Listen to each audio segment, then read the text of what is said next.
الحمد لله الحمد لله أستعينه وأستغفره ونؤمن به ونتوكل عليه ونعوذ بالله من شرور أنفسنا ومن سيئات أعمالنا من يهده الله فلا مضل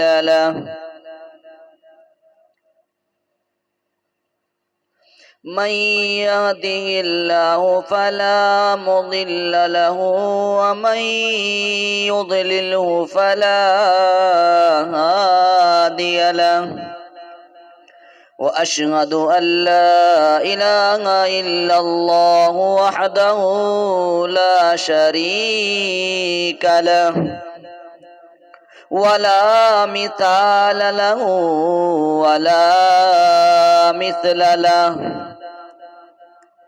ولا مناظر له ولا مضانع له ثم نشهد أن سيدنا وحبيبنا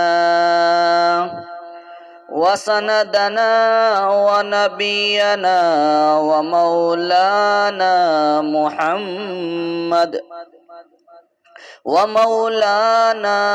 محمدا عبده ورسوله أما بعد فأعوذ بالله من الشيطان الرجيم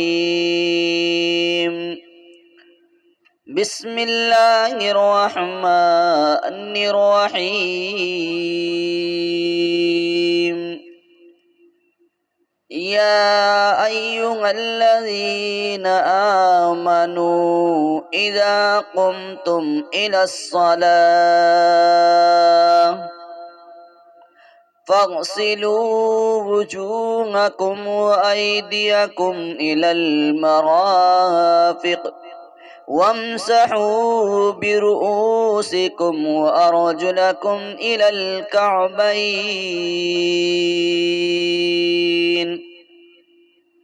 قال النبي صلى الله عليه وسلم: من أحب سنتي فقد أحبني ومن أحبني كان معي في الجنة. صدق الله العظيم ومولانا العظام الكريم، ونحن على ذلك لمن الشاهدين والشاكرين، والحمد لله رب العالمين۔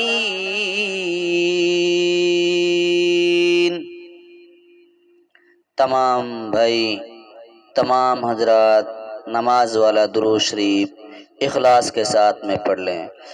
اللہم صلی علی محمد وعلی آل محمد کما صلیت علی ابراہیم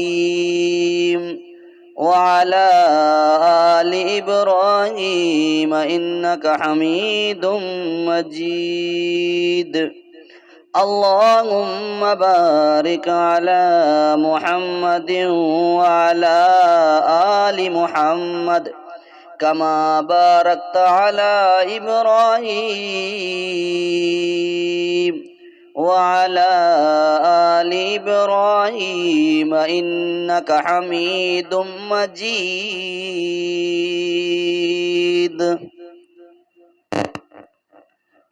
میرے محترم بزرگوں اور دوستو، آج ماہ شوال کا دوسرا جمعہ ہے۔ میرے محترم بزرگوں اور دوستو، جیسا کہ آپ سبھی کو معلوم ہے ابھی ماہ رمضان کا مہینہ قریب ہی گزرا ہے، بڑا مبارک مہینہ، بڑی عظمتوں کا مہینہ، بڑی خیر و برکت کا مہینہ تھا۔ میرے محترم بزرگوں اور دوستو، یہ ماہ شوال کا مہینہ بھی بڑی خیر و برکت کا مہینہ ہے۔ میرے محترم بزرگوں اور دوستو اور عزیز ساتھیوں،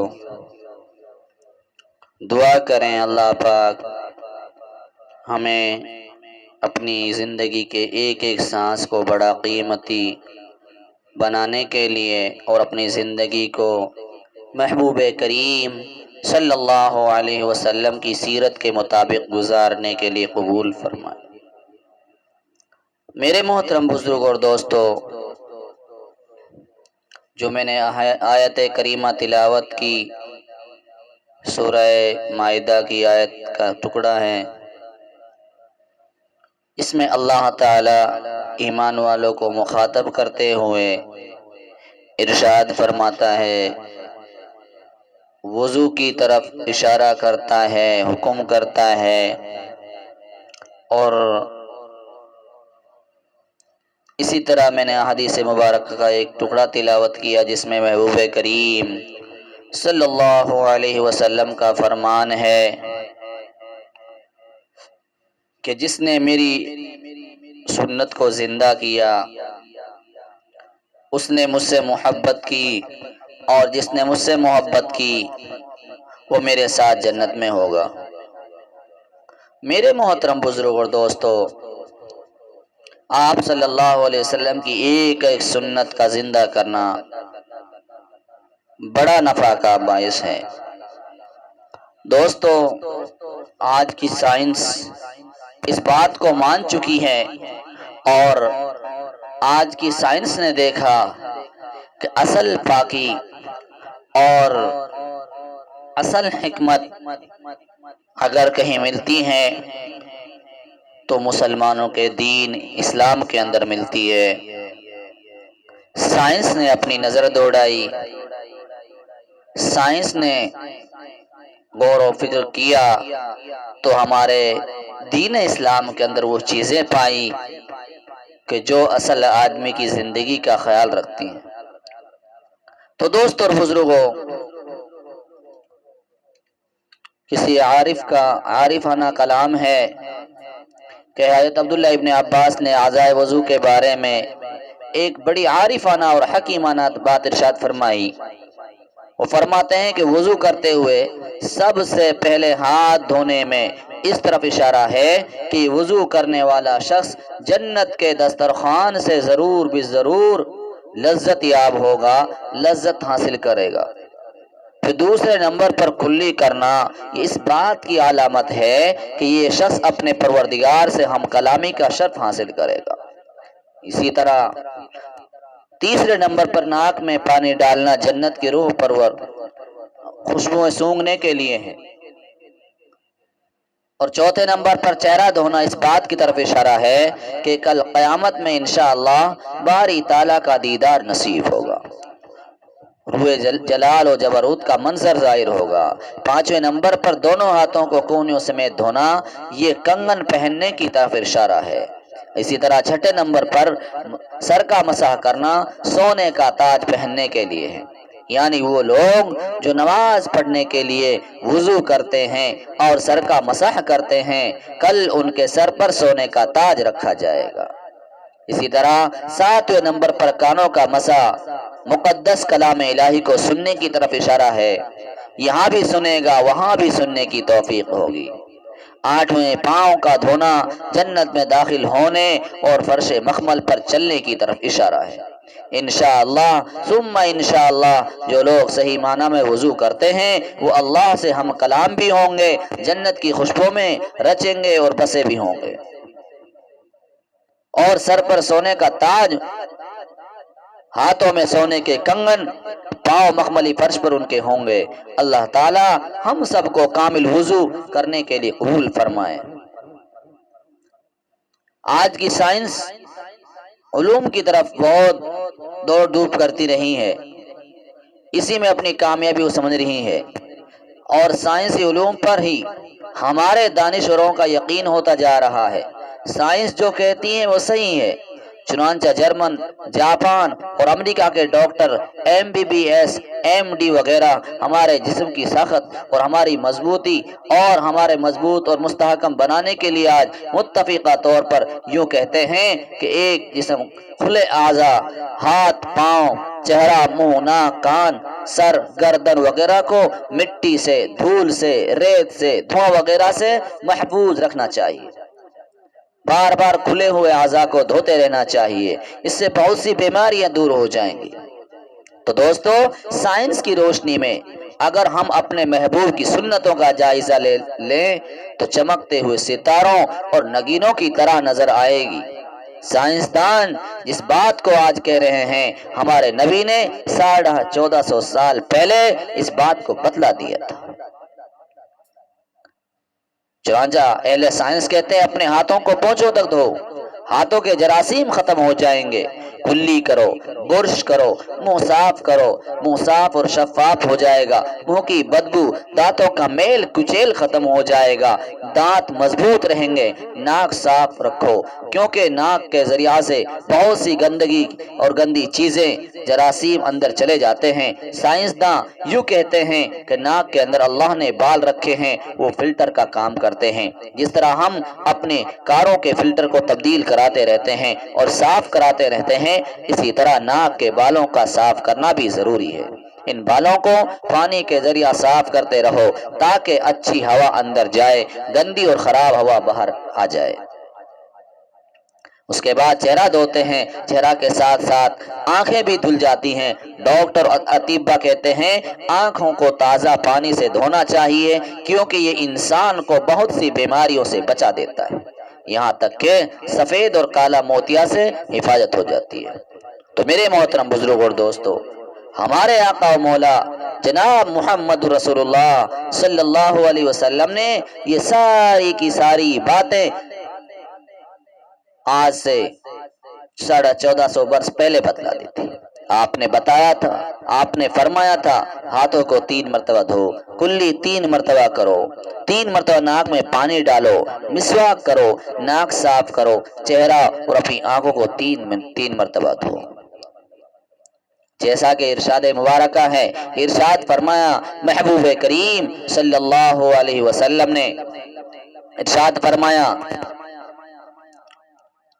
حضرت عثمان ابن عفان اس کے راوی ہیں، ارشاد فرمایا محبوب کریم صلی اللہ علیہ وسلم نے فرمایا من توضأ فأحسن الوضوء خرجت خطاياه من جسده حتى تخرج من تحت أظفاره۔ حضرت عثمان ابن عفان رضی اللہ عنہ سے روایت ہے کہ رسول اللہ صلی اللہ علیہ وسلم نے ارشاد فرمایا جس نے وضو کیا اور اچھی طرح وضو کیا، یعنی سنتوں اور آداب اور مستحبات کا اہتمام کیا، تو اس کے گناہ جسم سے نکل جاتے ہیں، یہاں تک کہ اس کے ناخنوں کے نیچے سے بھی نکل جاتے ہیں۔ حضرت عثمان ابن عفان رضی اللہ عنہ فرماتے ہیں میں نے رسول اللہ صلی اللہ علیہ وسلم کو یہ ارشاد فرماتے ہوئے سنا، جو بندہ کامل وضو کرتا ہے، یعنی ہر عضو کو اچھی طرح 3 مرتبہ دھوتا ہے، اللہ تعالیٰ اس کے اگلے اور پچھلے سب گناہ معاف فرما دیتے ہیں۔ ایک جگہ ارشاد فرمایا محبوب کریم صلی اللہ علیہ وسلم نے جب کوئی بندہ وضو کرتا ہے اور وضو کرنے میں جو اپنے ہاتھ دھوتا ہے، منہ دھوتا ہے، کلنی کرتا ہے، ارشاد فرمایا محبوب کریم صلی اللہ علیہ وسلم نے جب کوئی مومن بندہ وضو کرتا ہے اور اس دوران وہ کلی کرتا ہے تو اس کے منہ کے تمام گناہ دھل جاتے ہیں۔ جب بندہ ناک صاف کرتا ہے تو ناک کے تمام گناہ دھل جاتے ہیں، جب چہرہ دھوتا ہے تو چہرے کے گناہ دھل جاتے ہیں، یہاں تک کہ پلکوں کی جڑوں سے نکل جاتے ہیں۔ جب مومن بندہ ہاتھوں کو دھوتا ہے تو ہاتھوں کے گناہ دھل جاتے ہیں، یہاں تک کہ ہاتھوں کے ناخنوں کے نیچے سے بھی اس کے گناہ نکل جاتے ہیں۔ جب سر کا مسح کرتا ہے تو سر کے گناہ دھل جاتے ہیں، یہاں تک کہ کانوں سے نکل جاتے ہیں۔ اور جب پاؤں دھوتا ہے تو پاؤں کے گناہ دھل جاتے ہیں، یہاں تک کہ پاؤں کے ناخنوں کے نیچے سے بھی نکل جاتے ہیں۔ پھر اس مومن بندے کا ایک قدم چلتا ہے، وہ مسجد کی طرف چل کر جاتا ہے، اس کا مسجد کی طرف چل کر جانا اور نماز پڑھنا اس کے لیے مزید فضیلت کا اجر بنتا ہے، فضیلت کا ذریعہ بن جاتا ہے۔ ایک دوسری روایت میں ہے حضرت محبوب کریم صلی اللہ علیہ وسلم نے فرمایا، اگر وضو کے بعد کھڑے ہو کر نماز پڑھتا ہے جس پہ اللہ تعالیٰ کی ایسی حمد و ثنا اور بزرگی بیان کرتا ہے جو اللہ کی شان کے لائق ہو، اس کی وحدانیت کے لائق ہو، اور اپنے دل کو وہ بندہ تمام فکروں سے خالی کر لیتا ہے اور اللہ کی طرف متوجہ ہو جاتا ہے، تو یہ شخص نماز سے فارغ ہونے کے بعد اپنے گناہوں سے ایسا پاک ہو جاتا ہے، اپنے گناہوں سے ایسا صاف ہو جاتا ہے، ایسا گناہوں سے بالکل اپنے آپ کو خالی پاتا ہے جیسا کہ آج ہی اس کی ماں نے اس کو جنا ہو۔ حضرت ابو امامہ رضی اللہ عنہ سے روایت ہے، محبوب کریم صلی اللہ علیہ وسلم نے ارشاد فرمایا، جو آدمی نماز کے ارادے سے وضو کرنے کے لیے اٹھتا ہے پھر اپنے دونوں ہاتھ گٹوں تک دھوتا ہے تو اس کے ہتھیلیوں کے گناہ پانی کے پہلے قطرہ کے ساتھ جھڑ جاتے ہیں۔ پھر جب کلی کرتا ہے، ناک میں پانی ڈالتا ہے اور ناک صاف کرتا ہے تو اس کی زبان اور ہونٹوں کے گناہ پانی کے پہلے قطرہ کے ساتھ جھڑ جاتے ہیں۔ اور پھر جب اپنے چہرے کو دھوتا ہے اس کے کان اور آنکھ کے گناہ پانی کے پہلے قطرہ کے ساتھ جڑ جاتے ہیں۔ پھر جب بندہ اپنے ہاتھوں کو کونیوں تک اور پیروں کو ٹخنوں تک دھوتا ہے تو اپنے ہر گناہ اور غلطی سے اس طرح پاک و صاف ہو جاتا ہے جیسے آج ہی اس کی ماں نے اس کو جنا ہو۔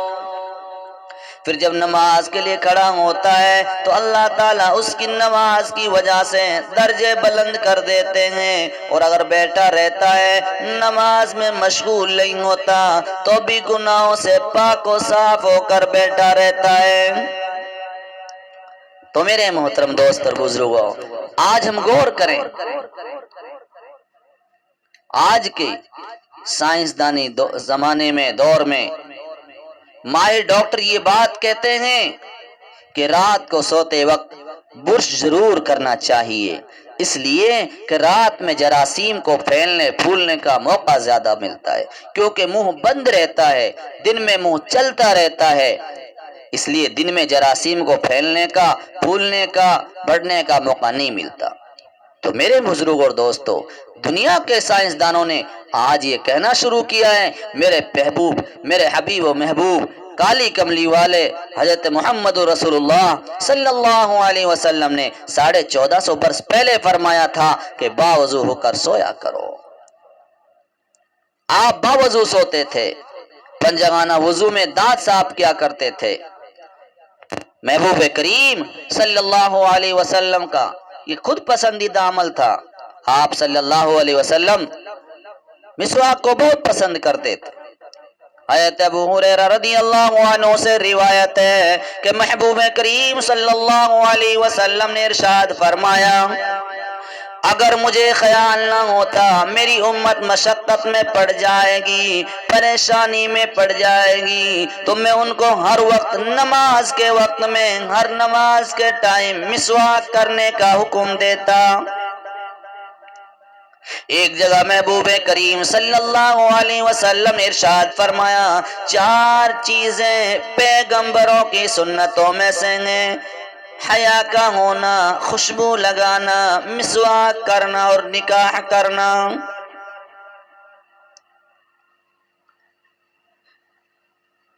میرے محبوب کی ایک ایک سنت میں آج کی سائنسدان نے جب غور کیا، بڑے بڑے عجائب نظر آئے، بڑے بڑے فوائد نظر آئے۔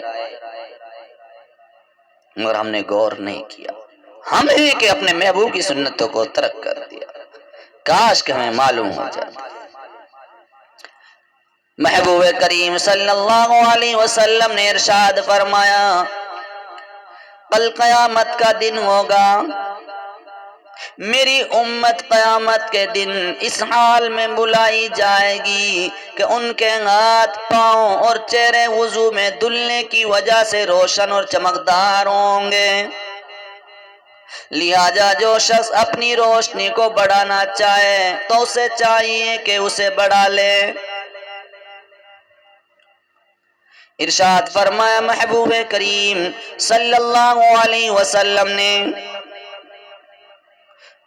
جو شخص وضو ہونے کے باوجود تازہ وضو کرتا ہے اسے 10 نیکیاں ملتی ہیں۔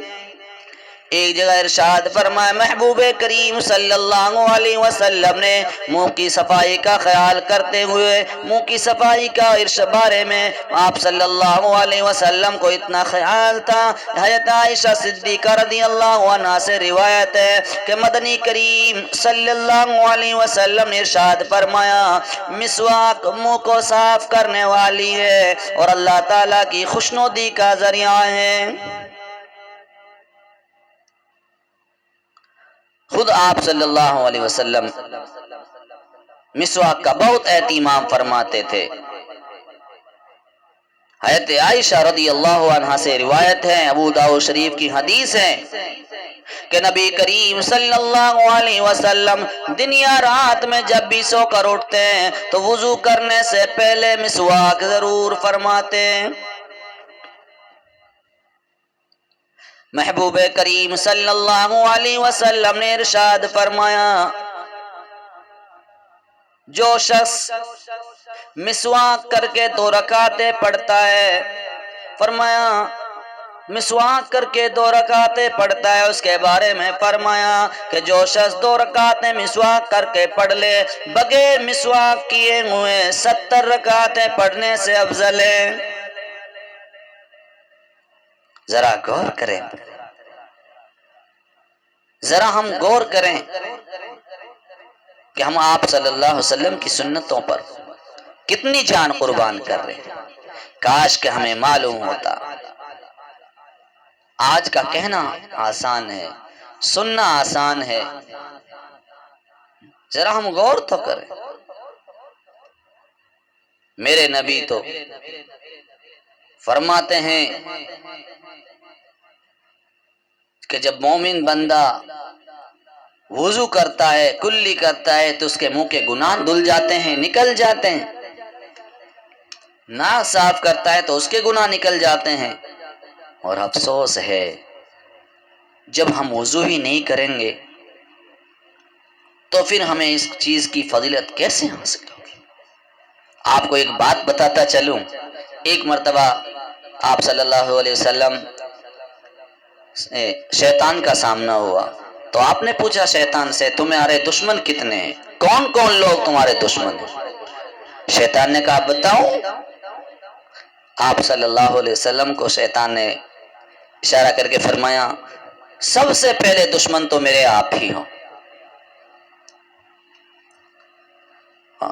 فرمایا 15 طرح کے لوگ میرے دشمن ہیں، تو ان میں سے میں آپ کے سامنے 1 نمبر بیان کر دوں تو شیطان نے فرمایا، میرا وہ شخص دشمن ہے جو ہمیشہ ہر وقت وضو سے رہتا ہے، وہ میرا دشمن ہے۔ تو میرے محترم بزرگ اور دوستو، ذرا غور کریں، جب جو شخص اس کی وضو ٹوٹی، پھر وضو کیا، پھر وضو ٹوٹی، پھر وضو کیا، جب بار بار اپنے اعضاء کو دھوتے رہے گا، کیا اس کو نماز کی توفیق نہیں ہوگی؟ کیا نماز پڑھنا اس کے لیے آسان نہیں ہوگا؟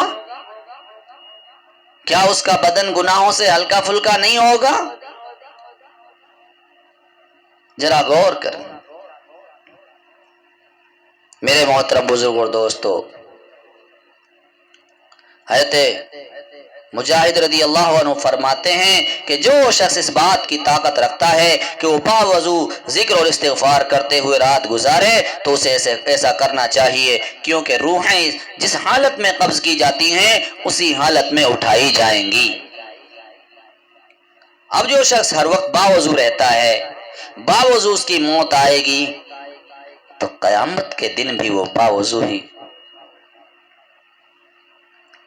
دنیا سے جو گیا ہوگا، جب اٹھے گا اس کا چہرہ چمک رہا ہوگا، اس کے ہاتھ چمک رہے ہوں گے، اس کے پیر چمک رہے ہوں گے، اس کی پیشانی چمک رہی ہوگی۔ باوضو آدمی بادشاہوں جیسی ہیبت کا مالک ہوتا ہے۔ دوستو ایک صحابی وضو سے رہتے، ہاں، امیر المومنین خلیفۃ المسلمین حضرت عمر ابن خطاب رضی اللہ عنہ نے ایک صحابی کو کعبہ کا غلاف لانے کے لیے مصر بھیجا۔ پہلے زمانہ میں کعبہ کا غلاف دوسرے ممالک میں تیار ہوتا تھا، آج الحمدللہ یہ مکہ المکرمہ ہی میں تیار ہوتا ہے، جس کا صرفہ 1,70,00,000 ریال ہے۔ اس پر سورہ اخلاص اور 6 قرآنی آیات لکھی ہوئی ہوتی ہیں۔ بہرحال یہ صحابی شام کے ایک علاقہ میں ایک ایسی جگہ قیام پذیر ہوئے جن کے قریب اہل کتاب کے ایک بڑے عالم کی عبادت گاہ تھی کہ کوئی اور عالم اس سے زیادہ با علم نہیں تھا۔ حضرت عمر رضی اللہ عنہ کے قاصد کے دل میں اس عالم سے ملنے اور اس کی علمی باتیں سننے کی خواہش پیدا ہوئی، چنانچہ اس کی عبادت گاہ کے دروازے پر آئے اور دروازہ کھٹکھٹایا، مگر بہت دیر بعد وہ دروازہ کھولا گیا۔ پھر اس سے علمی گفتگو شروع ہوئی تو پھر اس کی علمی باتوں سے معلوم ہوا اور بڑا تعجب ہوا۔ آخر میں پھر ایک صحابی رسول نے دیر سے دروازہ کھولنے کی وجہ پوچھی۔ وہ یہودی عالم بولا، جب آپ آئے تو ہم نے آپ پر بادشاہوں جیسی ہیبت دیکھی، رعب دیکھا، دبدبا دیکھا، اس لیے ہم خوف زدہ ہو گئے۔ ہم نے آپ کو دروازہ پر اس لیے روک دیا تھا کہ اللہ تعالیٰ نے حضرت موسیٰ علیہ السلام سے فرمایا تھا، اے موسیٰ جب تجھے کوئی بادشاہ خوف زدہ کر دے تو تو وضو کر اور اپنے گھر والوں کو بھی وضو کرنے کا حکم دے، لہذا تو جس ڈر سے تو ڈرتا ہے اور تیرا ڈر رہے گا وہ جاتا رہے، اس سے میری امان میں آ جائے گا۔ تو چنانچہ ہم نے دروازہ بند کر دیا، یہاں تک کہ ہم نے اور اس میں رہنے والے تمام لوگوں نے وضو کر لیا، پھر ہم نے نماز پڑھی، لہذا ہم تو اس سے بے خوف ہو گئے، پھر ہم نے دروازہ کھول دیا۔ ذرا غور کرے میرے پیارے دوستو، وضو سے رہنے والے کا رعب کیسا ہوتا ہے، اللہ اس کو کیسا رعب عطا کرتا ہے۔ میرے محترم بزرگ اور دوستو، آج کے اس پرفتن دور اور بدعات اور خرافات کے زمانہ کے اندر اگر حضور کریم صلی اللہ علیہ وسلم کی سنت پر عمل کیا گیا تو 100 شہیدوں کا ثواب ملے گا، اجر ملے گا۔ آپ سے محبت کا بھی یہی تقاضا ہے کہ آپ صلی اللہ علیہ وسلم کی سنتوں پر عمل کیا جائے۔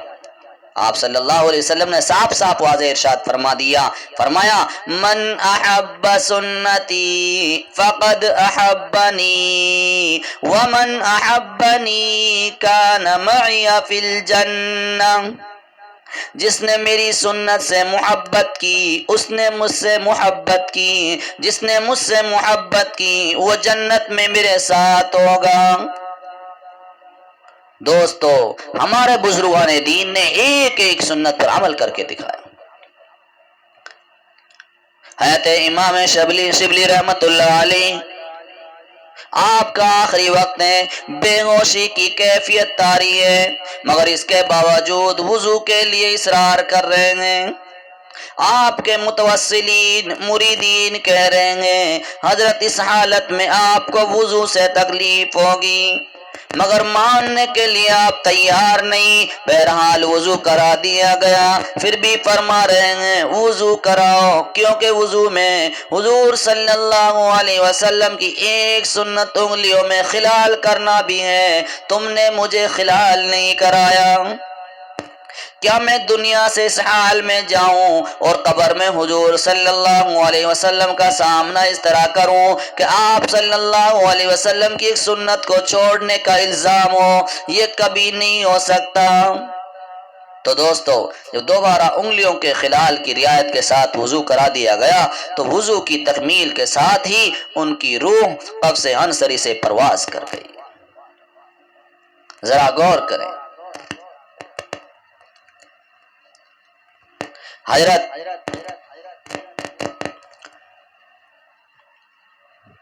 خواجہ معین الدین اجمیری چشتی رحمت اللہ علیہ کا واقعہ ہے۔ آپ بنگال کے سفر سے گزرے، آپ کے ہاتھ پر 7 لاکھ غیر مسلموں نے کلمہ پڑھا، 70 لاکھ مسلمانوں نے توبہ کی بیعت کی۔ آپ گھر کو واپس لوٹے، چہرہ پر خوشی کے آثار نمایاں تھے۔ آپ کی والدہ نے پوچھا، آپ کی ماں نے پوچھا، بیٹا کیا بات ہے، آج بڑے خوش نظر آتے ہو؟ تو حضرت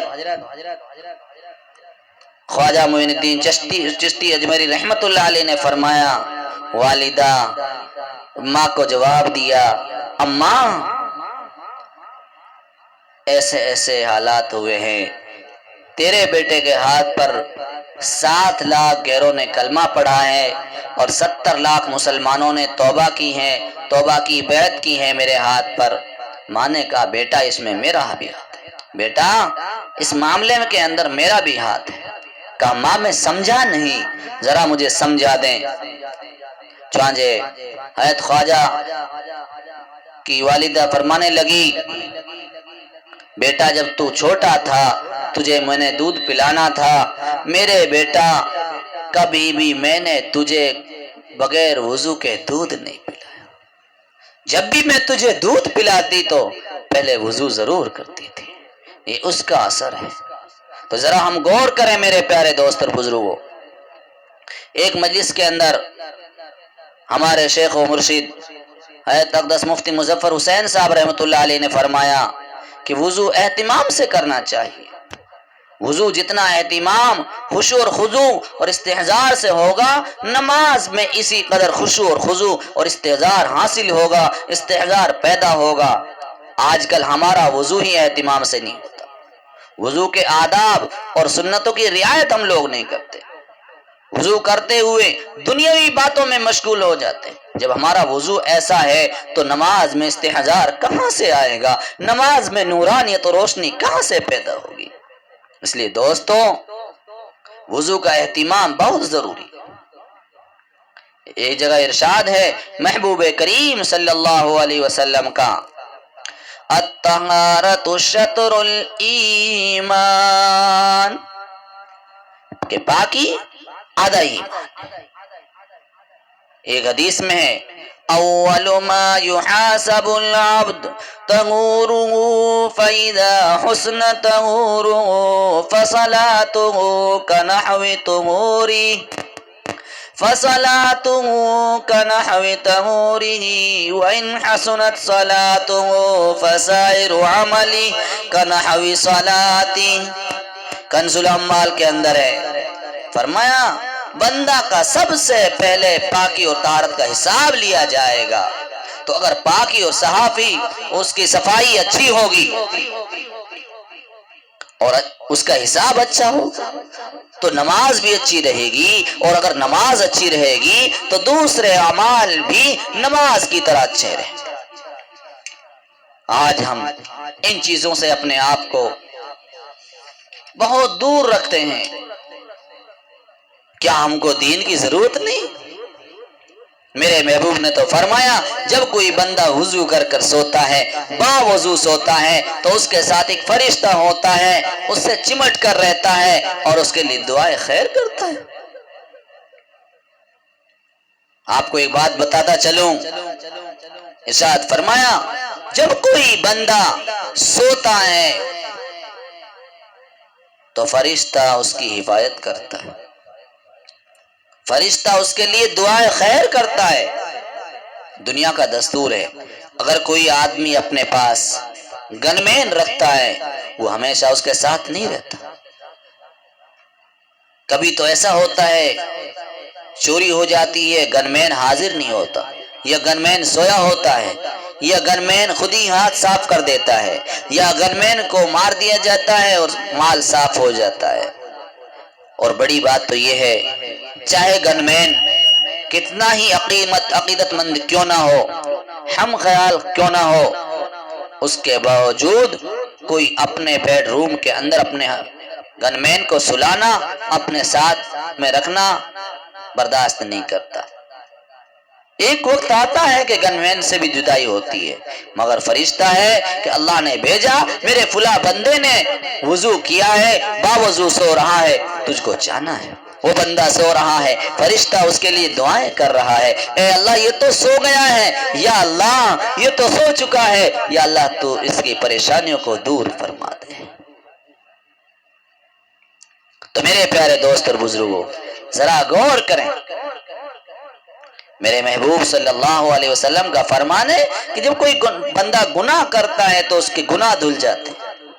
ذرا ہم غور کریں، اتنی بڑی ذمہ داری، اتنا مبارک خوشی کا اعلان، اس کے باوجود ہم لوگ ہیں کہ اسے غفلت برت رہے ہیں۔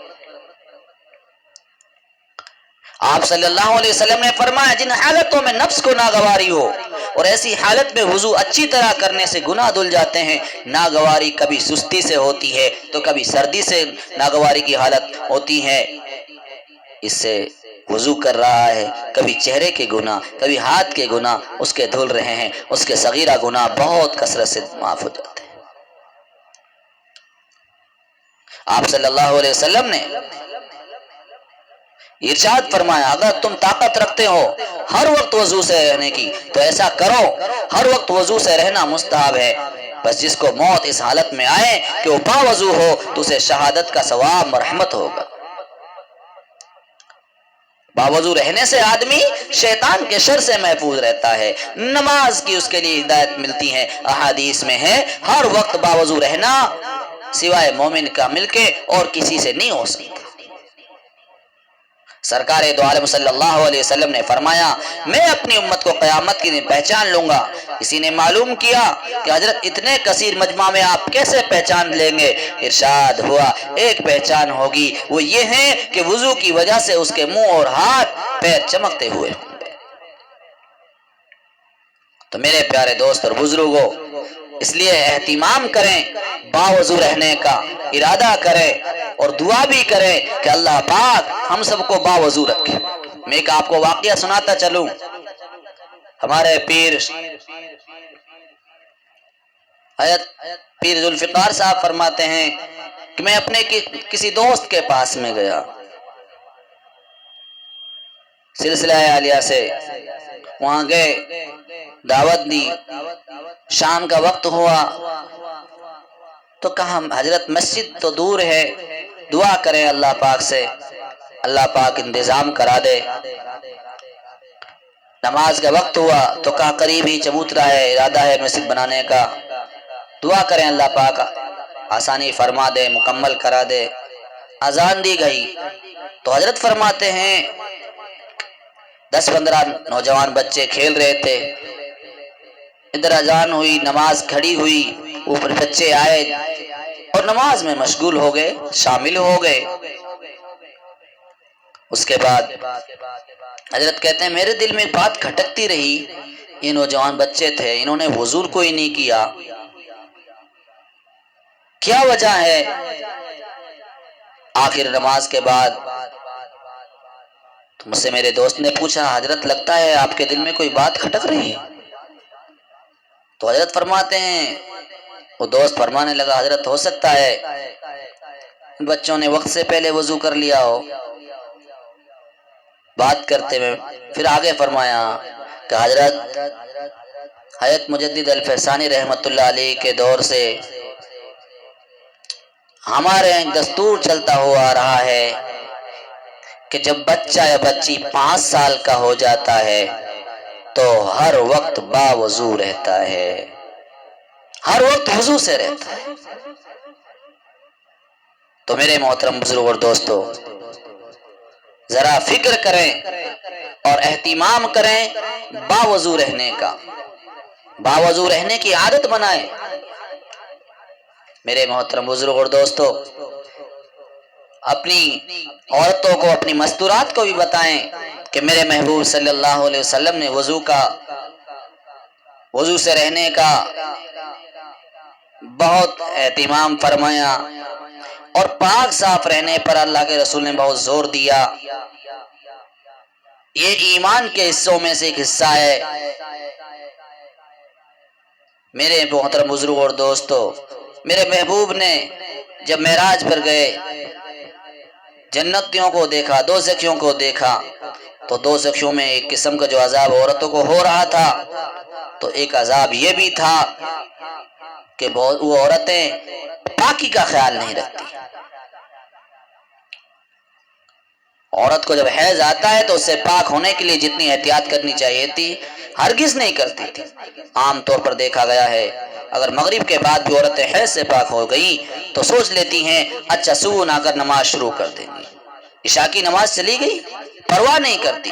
صحابیات کے بارے میں آتا ہے وہ اتنا خیال کرتی تھی کہ رات کو اٹھ کر چراغ جلا جلا کر اپنے کپڑوں کو دیکھتی تھی، ایسا تو نہیں ہے آدھی رات کو میں پاک ہو گئی اور میرے اوپر عشاء کی نماز پڑھنی لازم ہو، اور اگر میں فجر میں نہاؤں گی تو میری تو نماز قضا ہو جائے گی۔ وہ آدھی رات کو چراغ جلا جلا کر کپڑے دیکھتی تھی، اور اگر پاک ہو جاتی تھی تو اسی وقت غسل کر کے عشاء کی نماز ادا کیا کرتی تھی۔ آج تو عورتیں اس کی احتیاط ہی نہیں کرتی اور پرواہ کوئی نہیں کرتی، اس طرح فرض نمازیں قضا ہو جاتی ہیں۔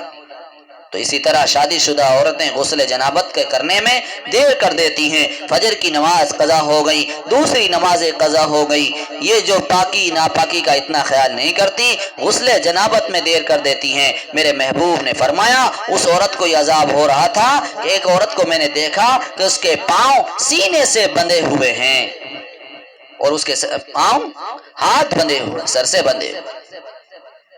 فرمایا میں نے دیکھا دوزخ پہ ایک عورت کو کہ اس کے ہاتھ بندھے ہوئے، اس کے پیر بندھے ہوئے، ہاتھ سر کے ساتھ بندھے ہوئے۔